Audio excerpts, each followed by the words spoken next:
Page headline. স্বাধীন ফিলিস্তিন রাষ্ট্র প্রতিষ্ঠা প্রস্তাবের পক্ষে ভোট দিয়েছে জাতিসংঘের সাধারণ পরিষদের অধিকাংশ সদস্য দেশ। প্রতিষ্ঠা হলে সেখানে হামাসের কোনো প্রাসঙ্গিকতা বা সংশ্লিষ্টতা থাকবে না।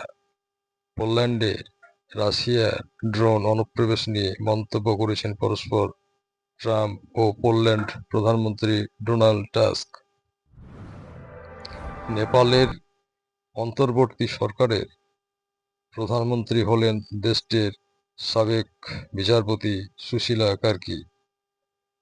আসছে নিউ রোবট নামের কৃত্রিম রোবট নার্স। তাইওয়ান ভিত্তিক প্রতিষ্ঠানটি ফক্সকন দাবি করেছে এটি চিকিৎসা খাতে নার্সদের 30% কাজ কমাবে। পাকিস্তানের পাঞ্জাবে ভয়াবহ বন্যা, 20 লাখ মানুষকে সরিয়ে নেওয়া হয়েছে।